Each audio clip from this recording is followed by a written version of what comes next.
Silke Klemann sitzt hier in der Rolle der Übersetzerin. Sie übersetzt seit 20 Jahren Romane, Lyrik, Kinder- und Jugendliteratur aus dem Spanischen. In Spanien und Argentinien hat sie zweisprachige Übersetzerwerkstätten organisiert. Sie schreibt aber auch selbst und hat für ihr eigenes Jugendbuchprojekt Manic Road Movie 2015 ein Literaturstipendium der Stadt München erhalten. Auch als Übersetzerin wurde sie mehrfach ausgezeichnet. Gleichzeitig engagiert sie sich für das Übersetzen an sich, zum Beispiel als Mitglied des Münchner Übersetzerforums und als Autorin von Rezensionen und Autorenporträts für die Literaturnachrichten des Vereins Litprom, der sich für die Übersetzung von Literatur aus Afrika, Asien und Lateinamerika stark macht. Irgendwie klingt das komisch, oder? Ist das okay? Ja? Okay. Ja, also auch Silke Klemann bin ich wie Nora Zapf zum ersten Mal in München 2017 bei der Latinale begegnet. Ich glaube, das war beim Übersetzerworkshop. Genau. Und ja, also wir haben auch schon immer wieder gesehen, wie facettenreich die Persönlichkeiten sind. Also schreibende Menschen machen meistens nicht nur eine Sache, schreiben nicht nur Literatur oder Lyrik oder meistens machen sie auch etwas Journalistisches oder Akademisches. Bei Silke Klemann kommt jetzt noch ein weiterer Nebenberuf hinzu, der eher nicht so nahe liegt. Und zwar leitet sie Seminare für Jikiden Reiki, wenn man das so ausspricht, und Achtsamkeitstraining. Und das Übersetzen ist ja eine prekäre Tätigkeit und es ist nicht ungewöhnlich, dass ÜbersetzerInnen auch Nebenberufe haben. Trotzdem habe ich mich gefragt, ob es bei dir die finanzielle Notwendigkeit ist oder ob es nicht irgendeinen anderen Grund gibt, der vielleicht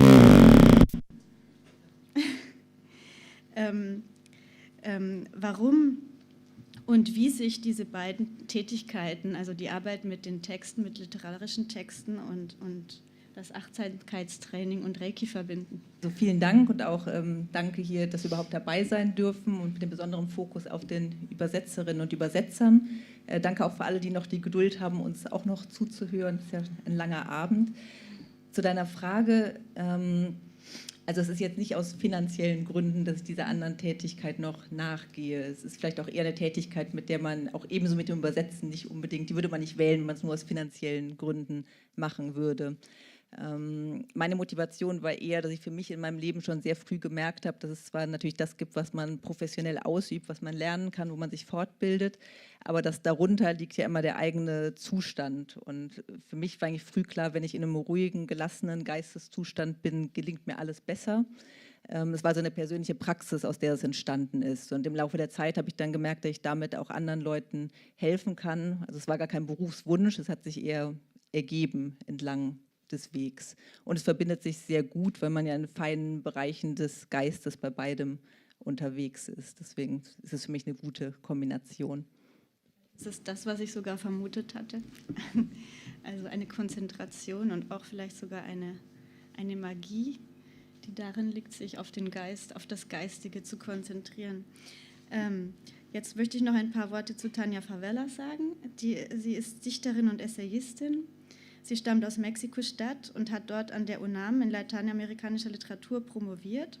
Von 2000 bis 2010 war sie leitende Redakteurin der Zeitschrift El Poeta y su Trabajo.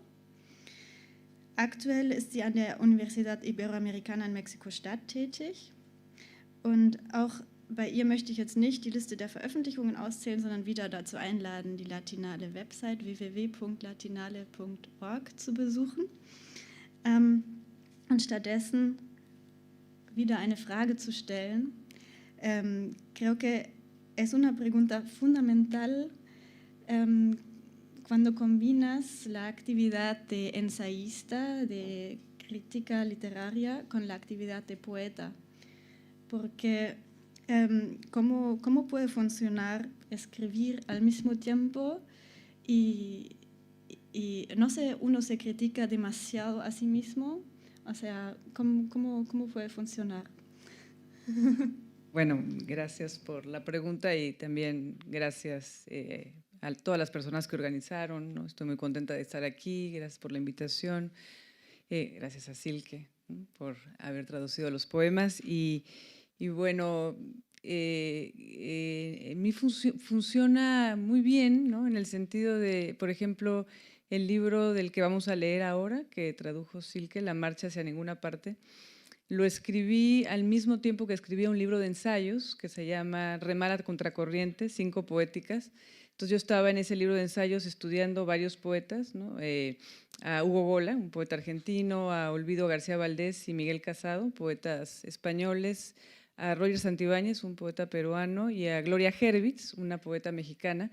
Y fue muy, muy extraño porque esas mismas lecturas que yo hacía de ellos o lecturas de teoría o alrededor de lo que yo estaba estudiando, empezaron de pronto también a entrar en la marcha hacia ninguna parte, de manera que había como un proceso doble de escritura, ¿no? Por un lado la escritura de los ensayos y por otro lado la escritura de los poemas, ¿no? Entonces pienso que muchas veces, o en mi caso, escribes mucho a partir de lo que lees, ¿no? O sea, claro, a partir de lo que vives, tus experiencias, pero también a partir de tus lecturas. Entonces, cómo esas lecturas se van como filtrando, ¿no? Dentro de la propia escritura. Y bueno, mis poemas yo no los puedo ver con mirada crítica, o sea, jamás podría hablar de mis poemas así, es como complejo, ¿no? Pero en cambio estudiar la poesía de otros es como, ¿no? Es como más, es una entrada distinta. Sí. Ya estamos en medio de la charla y de la temática.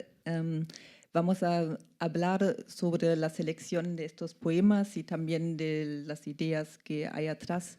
Luego queremos empezar con unas lecturas de algunos de los poemas y las traducciones y vamos a hacer algo un poco experimental, que leemos algunos de los poemas las dos al mismo tiempo. También por una cuestión de sonoridad, ¿no? Que nos interesó cómo se entrelazan también los dos idiomas y nuestras voces. Exacto. Sí.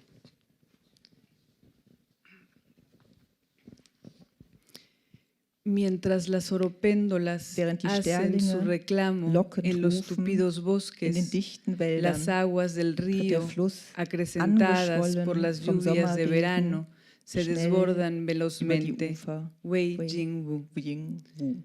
Allá, río abajo, aquí adentro, otro río desciende, otros ríos profundos y rápidos descienden, choque de piedras, ni el miedo ni el coraje nos salvarán. Piensas, ¿cómo se llama aquel pájaro de alas amarillas y cola amarilla? Oropéndola, marinero, oropéndola, el canto allá afuera, amarillo navega, y adentro punza la voz como mordida de hormiga, punza y se expande por la espalda, por los ríos que descienden furiosos, mariposas revoloteando, chocando como piedras, encendiendo de color al río, gritan, canta la oropéndola, navegando el aire. Y si el río se seca, y si el corazón se achica, si el agua se estanca, digo, dice, la oropéndola canta y su canto se alza. No se vaya a secar este río, no se vaya a morir este oro, no se vaya a estancar este corazón que se atora en todas las esquinas, grita, navegando, ni el miedo ni el coraje nos salvarán. Choque de piedras, mariposas revoloteando, adentro ríos profundos descienden.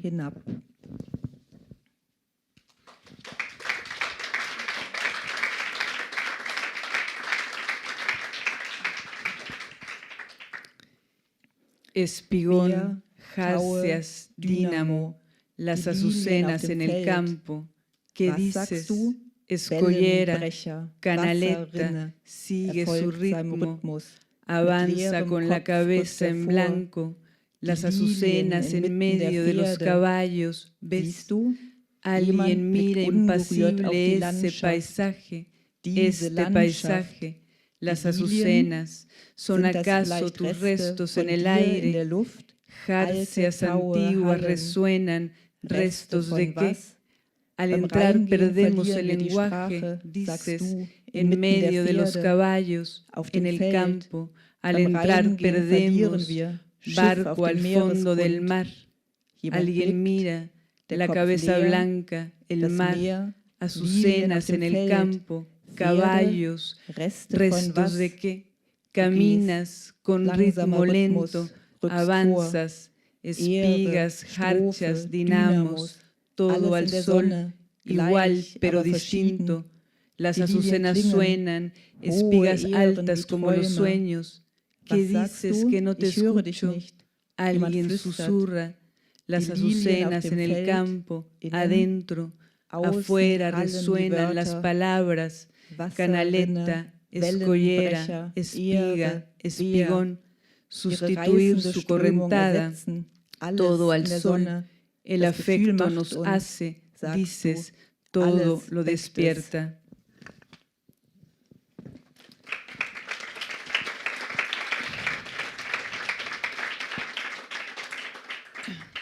Sóplame al oído, dijo, que no vaya a decir ninguna estupidez.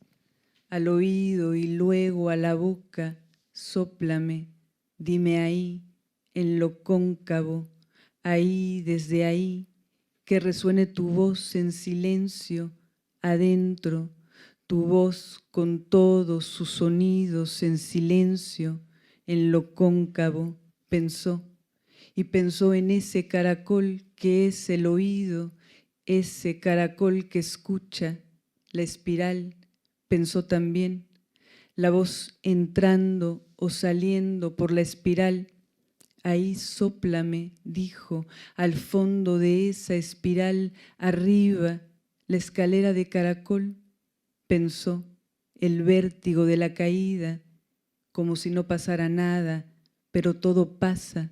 Un susurro al oído, eso es todo, el aliento cálido que entra, el caracol que se estremece, eso es todo, la vida, pensó, es un susurro. Hauch mir ins Ohr, sagte sie, bloß nichts Dummes sagen, ins Ohr und dann in den Mund, hauche, sag es mir dort, im Hohlen, dort, von dort, damit deine Stimme in Stille widerhallt, innen, deine Stimme mit all ihren Klängen in Stille, im Hohlen, dachte sie. Und dachte an das Ohr, diese Muschel, die hört, die Windung, dachte sie auch. Die Stimme dringt ein oder geht hinaus über die Windung. Dorthin hauche, sagte sie, bis hinten auf diese Windung, nach oben. Schneckengewinde, Wendeltreppe, dachte sie, der Rausch beim Fallen, als würde nichts passieren, aber alles passiert. Ein Flüstern ins Ohr, das ist alles, der warm eindringende Atem, die Muschel erschauert, das ist alles. Das Leben, dachte sie, ist ein Flüstern.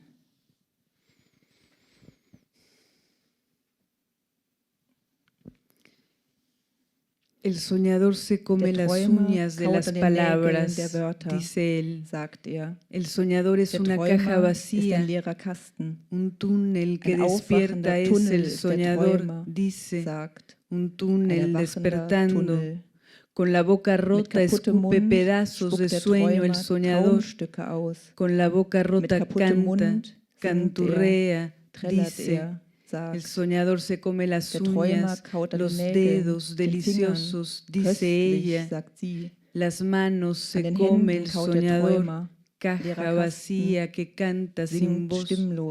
El soñador se desliza entre palabras recién nacidas, se desliza, dice, piensa, ve.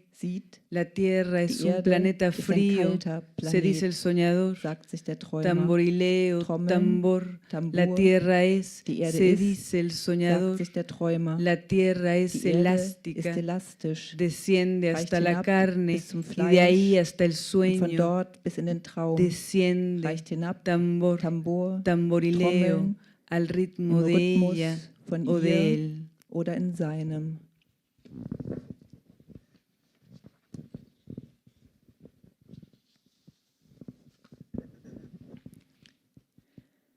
Ich hoffe, man erkennt es, sagte sie, sagte ich, in Gedanken an den Text, an der Form vom Text, am Bewusstsein vom Text. Ich hoffe, Sie erkennen es im Gewebe der Stimmen, sagte sie oder er, im Gewebe der Töne, hoffe ich, sagten sie, und dann schwiegen sie. Ich hoffe, man erkennt es an diesem Leerraum, sagte, an diesem Stimmschatten, an diesem gleichgültigen Atem, dachte die Alte, sagte aber nichts. Husten, jemand hustet, durchbricht das Gewebe, die Stimmen, das Bewusstsein vom Text hält inne.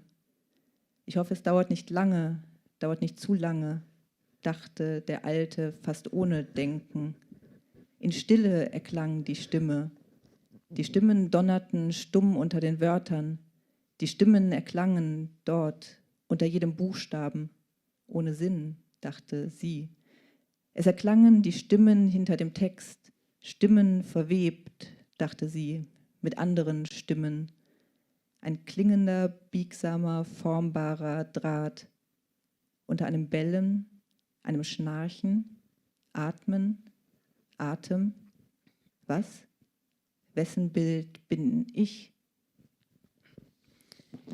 Espero que se reconozca, dijo, dije, pensando en el texto, en la forma del texto, en la conciencia del texto.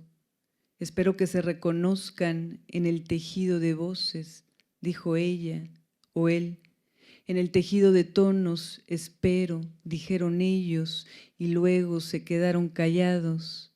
Espero que se reconozca en ese hueco, dijo, en esa sombra de la voz, en ese aliento indiferente, pensó la vieja, pero no dijo nada. Tose, alguien tose. Interrumpe el tejido, las voces, la conciencia del texto se detiene. Espero que no dure mucho, que no dure demasiado, pensó el viejo casi sin pensar. En silencio sonó la voz, las voces tronaron mudas debajo de las palabras, las voces sonaron ahí, debajo de cada letra, sin sentido, pensó ella. Sonaron las voces detrás del texto, voces tejidas, pensó, con otras voces. Un alambre sonoro, plástico, flexible, debajo un ladrido, un ronquido, respiración, aliento. ¿Qué? Imagen de quién soy. Bueno, ese es el...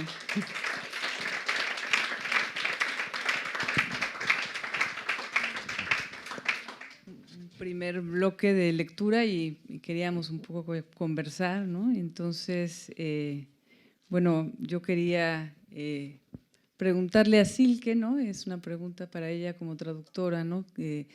Un poco, ¿no? De entre los poemas que conoces, ¿no? Y que tenías la posibilidad de traducir, ¿por qué elegiste La Marcha? Cosa que te agradezco mucho, pero también me interesa saber, ¿no? ¿Por qué ese libro? Sí. Sí, creo que de las cosas que leí y también escuché en parte, me quedó la sonoridad de tus poemas. Había escuchado una grabación también de tu voz leyendo tus poemas y había como una fascinación que nació de esto para mí, que no sé, no tenía mucha la sensación de entender del todo de qué va, pero me atraía muy fuertemente. Y eso se relaciona un poco al título de la noche de hoy, ¿no? La magia del lenguaje o la magia del sonoro. Diría también que me gustó mucho esa confianza que siento en tus textos, de confiarse a algo que va más allá del sentido, que confía en el ritmo y en cómo suenan las palabras y las asociaciones que se forman.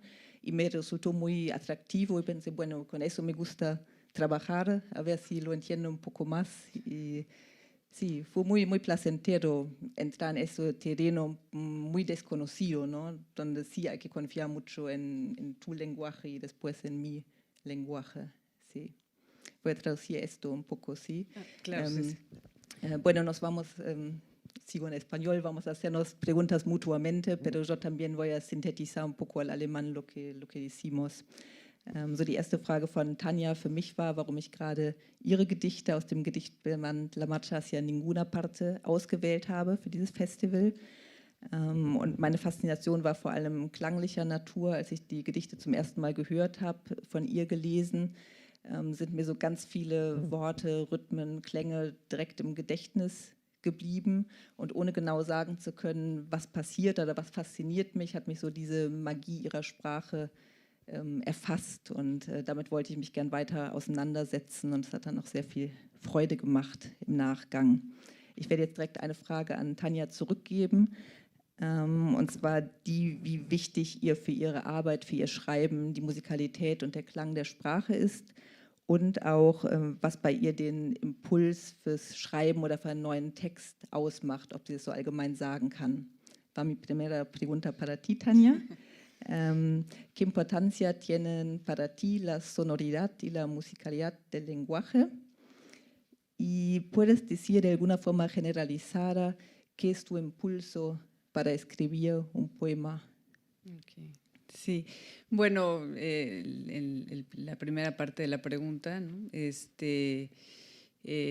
La parte sonora me importa mucho, ¿no? Un poco lo que dijiste, de pronto el poema, ¿no? Se empieza a articular más a partir de el rebote entre las palabras, ¿no? Los murmullos ecos, susurros, ¿no? Ese tejido de voces. Y bueno, me interesa mucho, es decir, cuando yo lo escribo generalmente, siempre escribo a mano, ¿no? Lo escribo a mano, pero cuando siento que empiezo a atrapar el poema es cuando ya realmente, ¿no? Lo empiezo a decir, ¿no? O sea, el poema en voz alta para mí es muy importante, ¿no? Y es muy importante como tratar de captar como ciertas texturas, ¿no? Que no sé si se logran o no, pero es un poco como mi sensación, tratar de captar como ciertos matices, ¿no? Entre tejidos distintos. Entonces creo que la voz y el poema como sonido, ¿no? es fundamental. El ejercicio que hicimos ahorita, por ejemplo, para mí fue muy interesante, ¿no? Porque cómo escuchar el poema en otra lengua, ¿no? En la lengua alemana y cómo hay otro tipo de texturas o resonancias, ¿no? Entre las palabras, ¿no? Entonces, eso, por un lado, es importante, ¿no? También el sentido, ¿no? Pero creo que el sonido jala de pronto al sentido, ¿no? Entonces, por ahí. Y cómo surge un poema, eso siempre es como complicado, ¿no? La verdad que los poemas surgen un poco como de golpe, ¿no? Muchas veces, como le comentaba, ¿no? A Laura, ¿no? A partir de alguna lectura que estoy haciendo y de pronto estás leyendo un texto y una frase, ¿no? Hay una frase que te hace sentido, ¿no? Más allá del sentido que tenga la frase dentro del texto, ¿no? Entonces, un poco te la robas, ¿no? Yo tengo muchas frases robadas, ¿no? En los poemas, o a veces también, ¿no? En la calle vas, ¿no? O en el transporte público y escuchas una conversación. Entonces, la marcha se hizo un poco a partir de eso, ¿no? De voces que fui robando de textos o voces que fui escuchando, ¿no? Y que fui un poco como, me gusta pensar en los textos como tejidos, ¿no? de esas voces, ¿no? Y un poco en un proceso bastante oscuro en un principio, ¿no? O sea, no había en este libro como saber exactamente hacia dónde iba, ¿no? Sino más bien me interesaba el proceso mismo, ¿no? Cómo el poema se iba como un poco descubriendo a sí mismo, ¿no? Y entonces quizás eso tiene que ver con eso que tú decías cuando lo estabas leyendo, ¿no? Y que a mí también me pasa cuando los leo, que no sé exactamente hacia dónde van, ¿no? Porque realmente hay como bastante ambigüedad o bastante indeterminación. Pero bueno, eso es un poco como fueron surgiendo, sí. Gracias. Ja, das war jetzt nicht überraschend. Die Antwort ist, dass das Klangliche sehr wichtig ist, auch für Tanja beim Schreiben. Und dass da ganz viele so Echos, Resonanzen entstehen, sich so ein Gewebe bildet zwischen den Sätzen, die sie sozusagen raubt aus Lektüren, aus dem, was sie auf der Straße hört, beim Busfahren. Das bilden dann so Resonanzen, die sie zusammenbringt. Sie schreibt mit Hand immer und rezitiert ganz laut dabei, was sie schreibt. Und aus diesen Klangelementen wird dann auch der Sinn des Gedichts vorangetrieben. Das ist also wirklich ganz fundamental. Zur Entstehung von Gedichten, das geschieht sehr plötzlich, spontan, aus irgendeinem Satz oder Wort heraus oft. Und ist eigentlich etwas so ein Prozess, der für sie am Anfang auch im Dunkeln liegt, wo sie nicht genau weiß, was wird daraus entstehen. Das ist vielleicht das, was ich vorhin auch beschrieben habe, sagt sie, was man darin wahrnehmen kann, dass kein bestimmtes Ziel anvisiert wird, sondern es ist so ein Vorantasten und schauen, wo führt es einen hin.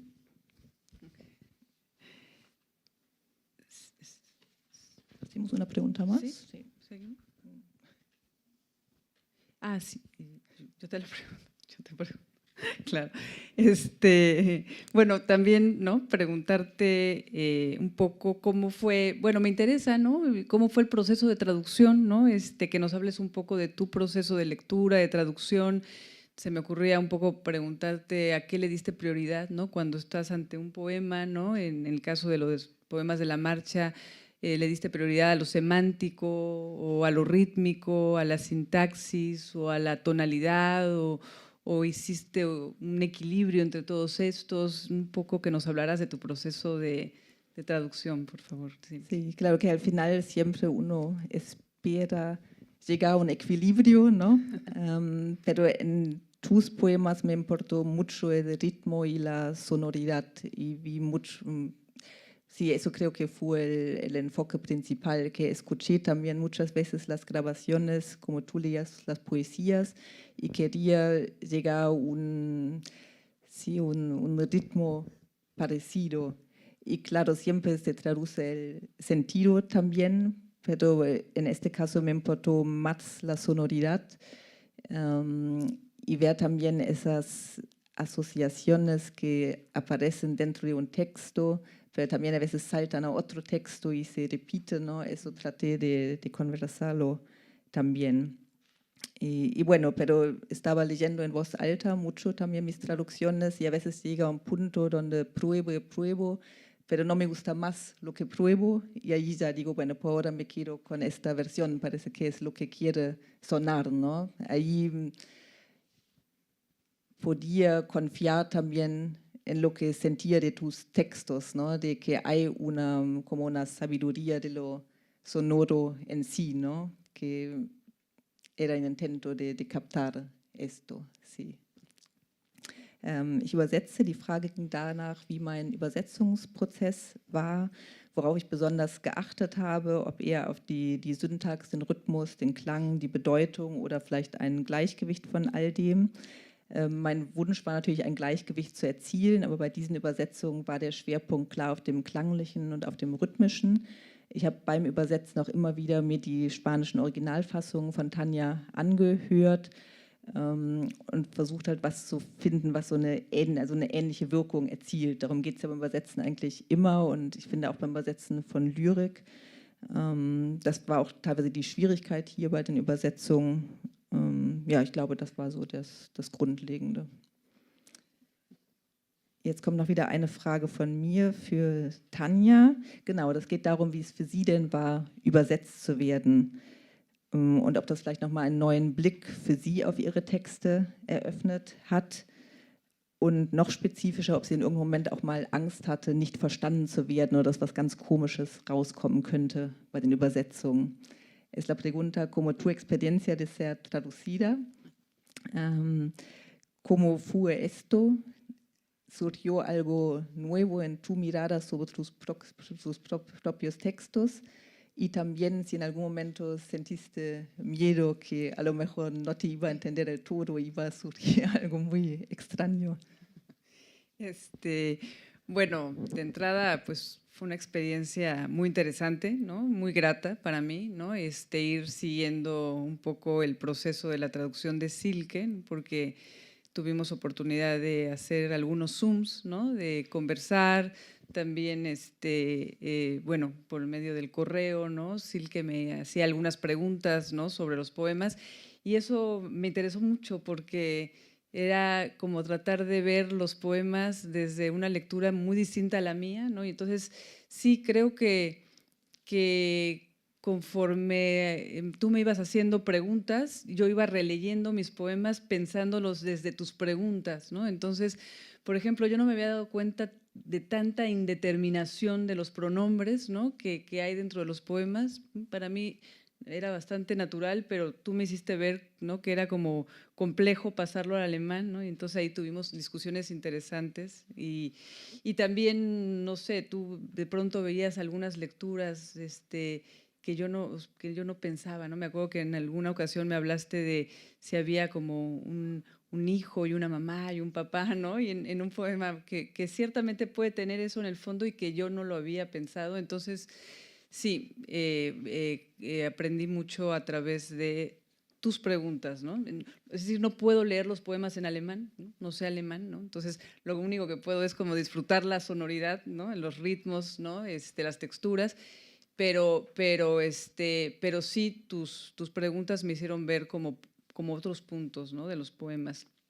Y miedo de que los poemas no fueran entendidos y tal, no, jamás sentí eso, ¿no? O sea, no, al contrario, ¿no? O sea, justamente a partir de tu lectura me di cuenta cómo estabas leyendo, ¿no? Y más bien me dio como confianza, ¿no? Y también como son poemas que realmente, no es que no digan nada, pero dicen, no dicen, se contradicen, van, vienen, es decir, no hay tampoco una dirección trazada así, ¿no? De decir, bueno, yo no se vaya a perder no sé, esta idea o este mensaje o es decir, no había eso tampoco en los poemas, entonces creo que eso también, ¿no? te daba libertad a ti, ¿no? Y también libertad a mí de pensar que, bueno, íbamos a llegar como a un punto de acuerdo entre el original y la traducción, ¿no? Sí. Bueno, menos mal. Also Tanja beschreibt, dass die Erfahrung also angenehm war, übersetzt zu werden. Wir hatten in dem letzten halben Jahr, wo wir daran gearbeitet haben, hier in Vorbereitung für die Veranstaltung, immer wieder Kontakt. Wir haben uns auf Zoom getroffen. Zwischendrin habe ich auch Fragen per E-Mail geschickt, die sie beantwortet hat. Und sie sagt, dass sie anhand der Fragen schon so einen neuen Blick auf ihre Texte bekommen hat. Zum Beispiel ein paar Sachen, die ich gefragt habe, wo ich sagte, also das Stimmen vielleicht von Familie, Kind, Mutter, Vater, da hatte sie nie dran gedacht, sondern es kam halt von ganz woanders her, aber sie hat dann gesehen, also kann man es auch sehen.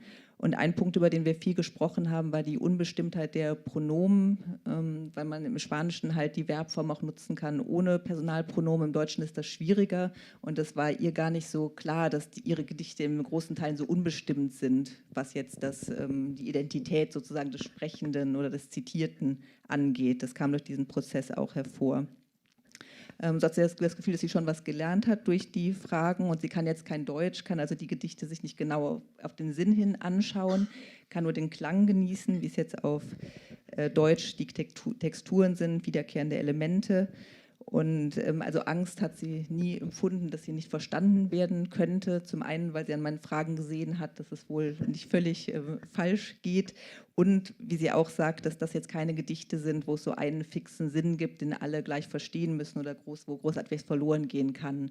Und so hatten wir, also sie hatte ein Gefühl des Vertrauens, das ja, ich für mich auch hatte, das durch das Kennenlernen entstanden ist, wenn man so einen Prozess hat, dass man zusammenarbeiten kann.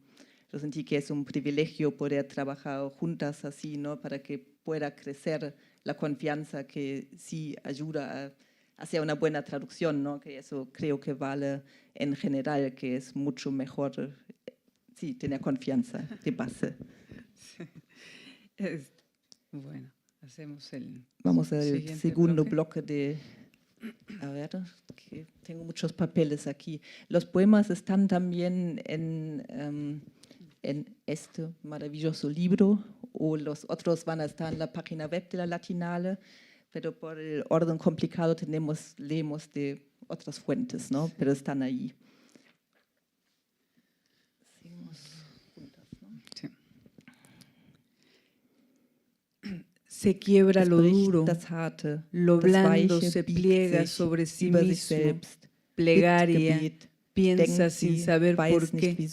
La palabra es blanda, piensas, resiste el duro viento, palabra bambú, así de flexible, piensa o recuerda, no sabe bien, bambúes desplegándose, replegándose al viento, gráciles, alguien dice, la plegaria grácil, de ahí su fuerza de ave, dice, sin amargura alguna, piensa, se quiebra sobre sí misma, recuerda lo amargo, lo duro, lo quebradizo ahí adentro, rama suelta, piensa sobre sí misma, plegándose hasta el fondo, ovillándose más.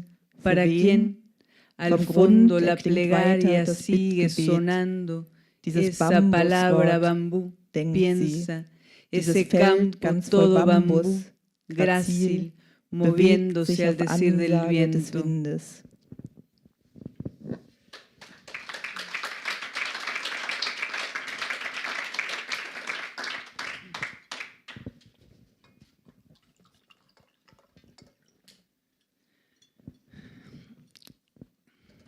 Desde Olvido García Valdés. Está hablando de ella, pero de ahí la dificultad. Está hablando de él, ese viejo eco, ese sobresalto, dice, hablando de ella, yo. Este pequeño yo sobreagrandado, cita, refiriéndose a él, ese yo que es un tú, dice, se dice, caja vacía el pronombre, así se entiende, caja vacía, ella o él, ese sobresalto, ese como detenerse en el vacío, en vilo, dicen, vigilante, ese como detenerse ahí en medio de la frase, ese tartamudeo del yo, como alguien que ha visto demasiado, como de alguien que ha visto tan poco, el viandante, el vidente, dice, con su pequeño yo sobrecargado, toca, tan soy yo, dice, como jugando, como girando sobre una frase suya, ajena, caja vacía también, para llenar, siempre hablando de él, ese sobresalto, ese viejo eco, dice, hablando de él, yo. Von Olvido García Valdés aus. Sie spricht von ihr, aber daher die Schwierigkeit, sie spricht von ihm. Dieses alte Echo, dieses Erstaunen, sagt sie, und spricht dabei von ihr, ich. Dieses übergroße kleine Ich, zitiert sie und meint damit ihn. Dieses Ich, das ein Du ist, sagt sie sich. Das Pronomen ein leerer Kasten, so wird es verstanden, ein leerer Kasten, sie oder er. Dieses Erstaunen, dieses Anhalten wie im Leeren, in der Schwebe, sagen sie, wachsam, dieses Anhalten wie, da mitten im Satz, dieses Stottern des Ichs, wie von einer, die zu viel gesehen hat, wie von einem, der so wenig gesehen hat. Die Gehende, der Sehende, sagt sie, mit seinem überladenen kleinen Ich. Dran ist Tam-Tam bin ich, sagt sie, wie im Spiel, wie kreisend um einen Satz von ihr, einen Fremden, leerer Kasten auch zum Füllen, immer beim Sprechen von ihm, dieses Erstaunen, dieses alte Echo, sagt sie, und spricht dabei von ihm, ich.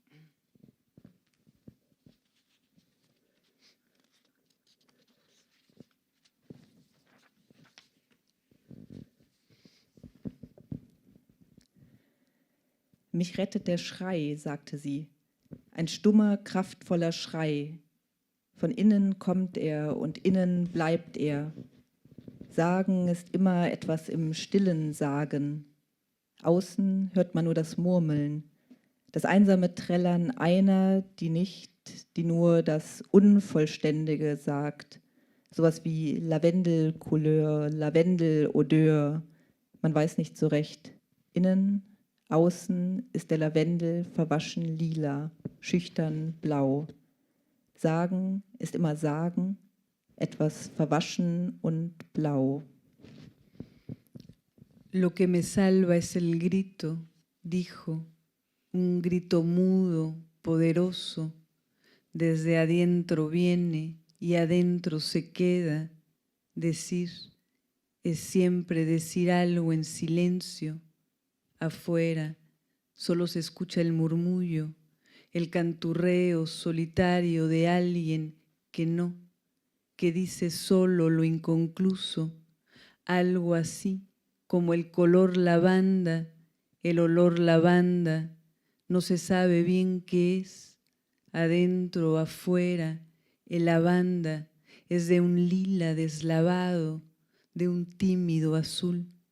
Decir es siempre decir algo deslavado y azul.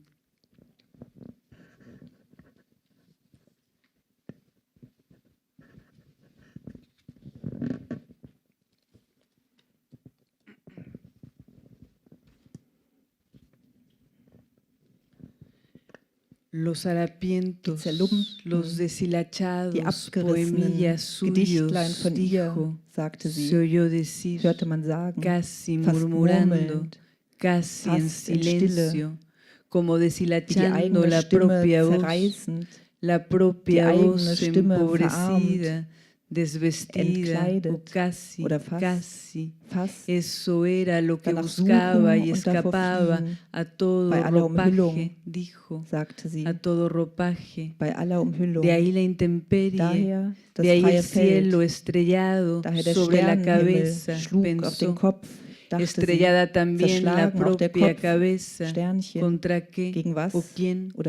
Contra sí mismo, sí misma, hasta dar en el suelo, hasta hacerla sonar como una calabaza hueca, mate para cebar, ahí estrellada y arriba cielo abierto, abierto para quién, pensó en eso, en tanto, en todo.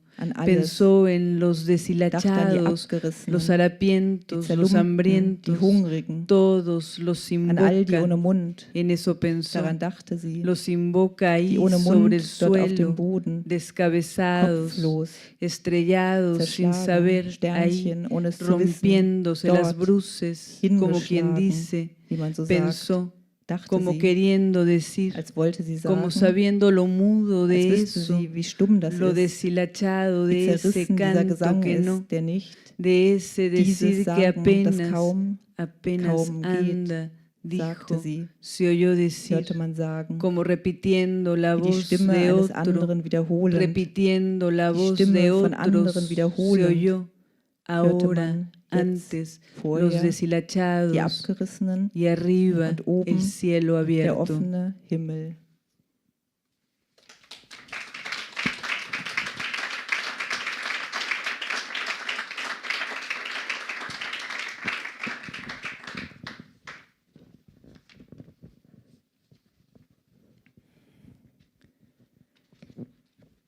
Nur meinen Kopf ins Leere zu werfen.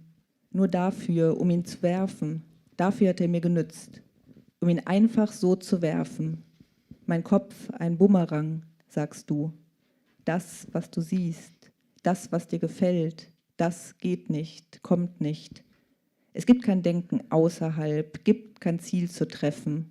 Der Sprung ist blind gewesen. Realität, Realität, was sagst du? Ich halte den vollen Kopf in den Händen. Nur ankommen, der Marsch nach nirgendwo. Du sagst Geist, sagst Reflexion, Geschichte, Knochen und immer mehr Knochen und alle zündest du an. Siehst du? Ich habe den Kopf voll, Blätter, weiße Blätter, Blättchen bunt in den Händen, Konfetti und Seifenblasen, Traumstücke. So viel Zärtlichkeit für nichts, so viel Schönheit für niemanden. Was tun? Ganz sanft mit den Fingerspitzen berühren. Realität, wir sind allein. Wer ist da unterwegs?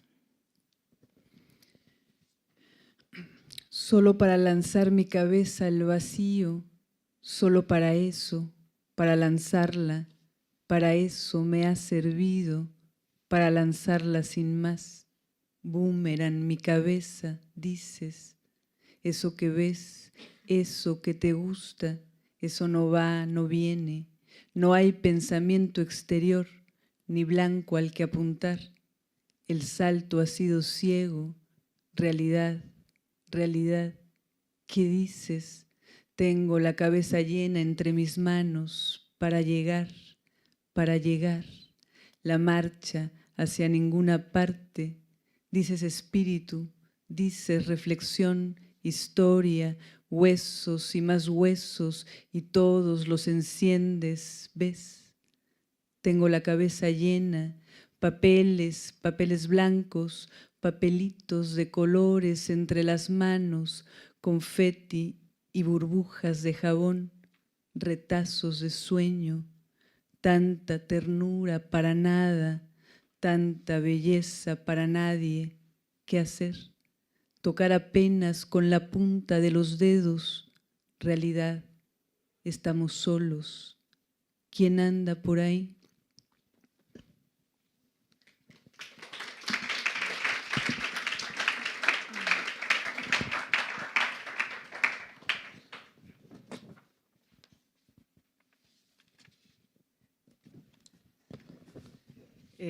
Bueno, también seguimos con las preguntas. Entonces, le preguntaba a Silke, ¿no?, que bueno, los poemas de la marcha hacia ninguna parte, ¿no?, tienen disposición particular, ¿no?, que son más horizontales que verticales, ¿no?, y tienen como marcas, paréntesis, guiones, ¿no?, que van interrumpiendo, pausando, ¿no?, un tipo de pensamiento, un tipo de sentido, ¿no?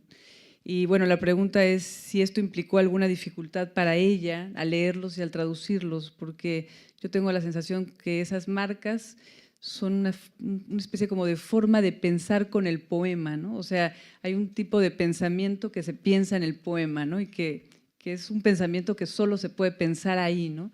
Entonces, bueno, yo lo pienso en español, ¿no? Entonces, ¿cómo lo hiciste tú? ¿Cómo viste esas marcas de...?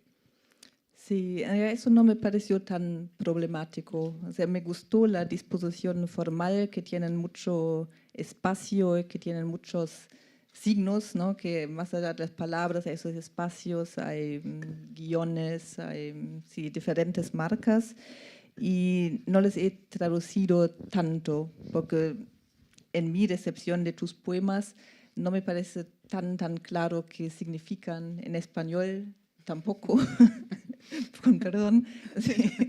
Así que pensé, bueno, eso es algo que el lector mismo puede interpretar también, ¿no?, que es para él, si es como citas o si son simplemente marcas para diferentes voces, ¿no? Así que me gustó lo que tienen de formal, que parecen como nubes, ¿no? Creo que corresponde muy bien con como lo percibo cuando los escucho, eso que algo va flotante, es como casi algo muy de agua, ¿no? Algo va flotando y yo como la que recibe esa nube sonora puedo tomar algunos significados o algo, ¿no?, que es como muy libre de recibir, ¿no? Sí, así que no fue un problema grande. Tanja hatte gefragt, ob die Form der Gedichte ein Problem bei der Übersetzung dargestellt hat, weil die die Breite gesetzt sind mit sehr viel Zwischenräumen und auch sehr viele Markierungen, Satzzeichen, Kursivierungen. Ich habe da eigentlich mir auch erlaubt, dem Original sehr zu folgen, weil es ist nicht so ganz eindeutig, was bedeuten diese Markierungen jeweils. Und ich traue das den Lesern und Leserinnen der deutschen Texte jetzt genauso zu, dass sie halt ihre Schlüsse ziehen und das für sich sozusagen entscheiden, was das bedeutet. Und mir hat gefallen dieses so Wolkenhafte der visuellen Form der Gedichte auch, was für mich dem Klangeindruck ähnlich ist, dass man halt irgendwas rausgreift, was einen besonders anspricht oder wo man dann verweilt, also sehr offen für die Rezeption. Meine Frage schließt wieder ein bisschen daran an. Mich interessiert nämlich, was sie dazu motiviert hat, diese verschiedenen Stimmen in ihre Texte einfließen zu lassen. Ein bisschen was hat sie dazu ja schon gesagt. Und dann auch die Pronomen, welche Rolle die spielen, weil das wird ja auch hier zitiert, dieser leere Kasten des Pronomens, das kommt öfter vor und ja, würde ich einfach gerne hören, was dahinter steckt. ¿Cómo surgió para ti ese trabajo con voces o combinando diferentes voces en tus textos? Y también, ¿qué te interesa particularmente de los pronombres? Porque también hablas de la caja vacía, ¿no? O es un él, es una ella. En algunos poemas eso es como un elemento recurrente, ¿no? ¿Cómo es esto? Sí, bueno, lo de la caja vacía, ¿no? Eso tiene que ver con Benveniste, ¿no? Yo estaba justamente haciendo algunas lecturas y él tiene un ensayo, ¿no? El lingüista, un ensayo muy interesante sobre los pronombres. Justo yo estaba haciendo ese libro de ensayos, entonces estaba leyendo eso y el concepto y la idea me encantaron, ¿no? Porque pues sí, ¿no? Es realmente como que de pronto quién es él o ella o yo, o quién es ese tú, ¿no? Entonces, ¿quién llena de alguna manera esos pronombres, ¿no? Entonces, la sensación de que realmente hay ahí más un vacío que un lleno, me dio como esta sensación, ¿no? Me pareció interesante y creo que de alguna manera en los poemas eso aparece, ¿no? Como huecos o vacíos o ecos, ¿no? Y que los vuelve, me gustó la idea de la nube sonora que dijiste, ¿no? Porque los vuelve como porosos, por decirlo así, ¿no? Entonces, creo que ahí fue como fácil hasta cierto punto, ¿no? Insertar esas voces, ¿no? De las que hablábamos, ¿no? Que tienen que ver con lecturas, que son voces que están en la calle o que son voces que están en la propia cabeza, ¿no? Nosotros todo el tiempo tenemos voces en la cabeza, ¿no? Estás pensando todo el tiempo, ¿no? Entonces, también en la marcha hay un poco como esa especie como de rebote de pensamientos, ¿no? Frases sueltas que de pronto asocias y resuenan con otras. Entonces, eso fue como entrando bastante natural, ¿no? Y como que se amarró a ese concepto de Benveniste que me pareció como muy hermoso, ¿no? La idea del pronombre como caja vacía. Das Konzept dieses leeren Kastens kommt aus einem Essay von Emile Benveniste, das sie zu der Zeit gelesen hat. Der beschreibt also die Pronomen als leere Kästen. Die Frage ist dann, wer ist das eigentlich, wenn man sie, er, ich sagt? Wer füllt das Pronomen letztlich? Pronomen sind also eher leer als voll. Das sind so Löcher oder Leerstellen in den Texten, die auch wieder Echos erzeugen. Ihr hat auch dieses Bild von der Klangwolke gefallen, was ich gebraucht habe. Das zeigt nämlich diese Durchlässigkeit auch, dass halt verschiedene Stimmen, die wir in unserem Kopf haben, die wir alle kennen vom Denken, dass man sie dort sehr leicht einfügen kann.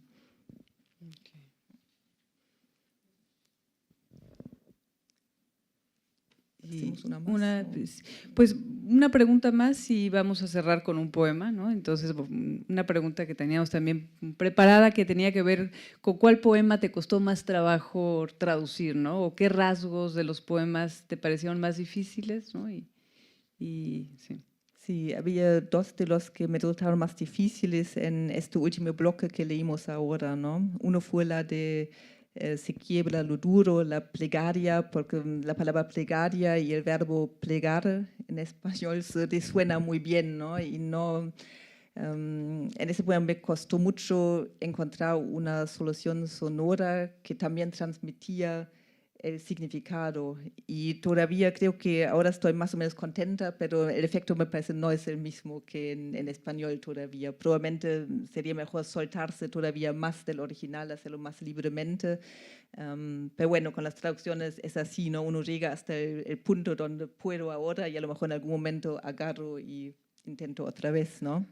Y el otro que fue difícil es el de los harapientos, los desenlachados, porque allí hay muchas palabras que tienen un doble sentido también, como el cielo estrellado y también después la cabeza estrellada, ¿no? Que en alemán lamentablemente no hay una palabra que va bien para las dos cosas.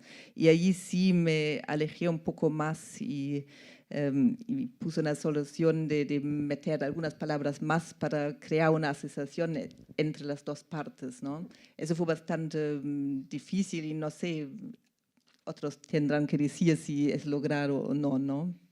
Sí. Die Frage war jetzt nach Schwierigkeiten bei der Übersetzung, welche Gedichte besonders schwierig waren. Und ich hatte jetzt zwei genannt. Einmal das Gedicht, wo es um das Bittgebet ging, das Bambuswort. Da war einfach von dem Klang der spanischen Wörter, was dort zusammenklingt, da habe ich nicht so gute oder nicht so einfache Lösungen gefunden, wie ich das im Deutschen auch wiedergeben kann und bin daher mit dem Ergebnis nicht ganz so zufrieden wie an anderen Stellen. Und das zweite war das Gedicht mit den Abgerissenen, den Zerlumpten. Da gab es speziell eine Stelle, wo im Spanischen das Wort für Sternenhimmel und das, wenn man sich den Kopf einschlägt, zerschlägt, das kann man beides mit estrellado, estrellada machen.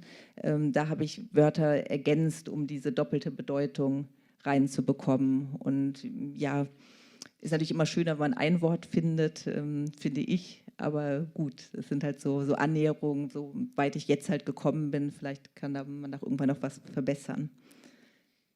Sí. Te hago breve mi última también sobre el título de tu libro, ¿no? La marcha hacia ninguna parte, porque me interesaría saber esa ninguna parte, ¿no? Tiene que ver para ti también con la literatura, lo soñado, ese mundo tan indefinido de las palabras. A lo mejor puedes decirnos algo. Sí, bueno, la marcha hacia ninguna parte en realidad se roba, ¿no? El título de un verso de Hugo Gola, poeta argentino, que tiene un libro hermoso que se llama Resonancias Renuentes, y ahí es donde está la marcha hacia ninguna parte. Y en realidad yo le puse el título después, ¿no? O sea, después releyendo el libro de Hugo, ¿no? Me gustó mucho el verso o la frase, ¿no? La marcha hacia ninguna parte, y pensé que eso es la poesía de alguna manera, ¿no? Que ese es el proceso de la poesía, ¿no? Es una especie de marcha a la que no sabes a dónde vas o no tiene una dirección determinada, ¿no?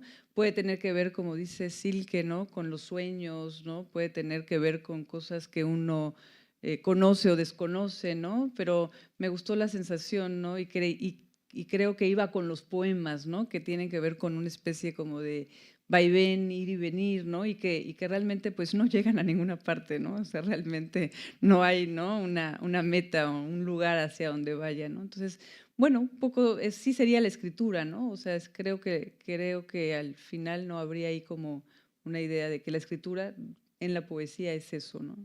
Sí.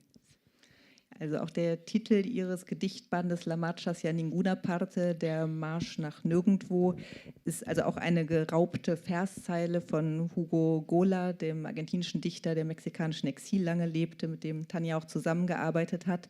Sie hat den Titel erst später für den Gedichtband gewählt, weil sie dann irgendwie auch das Gefühl hatte, eigentlich fasst der sehr gut auch zusammen, was die Poesie ausmacht, weil man nie genau weiß, wohin man geht, wohin man unterwegs ist. Das geht ins Unbekannte oder so, wie ich vorher gesagt habe, hat vielleicht auch mit der Traumwelt zu tun. Und das fand sie sehr passend zu ihren Gedichten, die letzten Endes auch nirgendwo so richtig hingehen. Also es erfüllt sich sozusagen, der Titel wird von den Gedichten dann erfüllt. Und sie findet auch, dass es eigentlich eine gute Beschreibung des Schreibens an sich ist, der Marsch nach nirgendwo. Leemos la última. Leemos, sí, el último.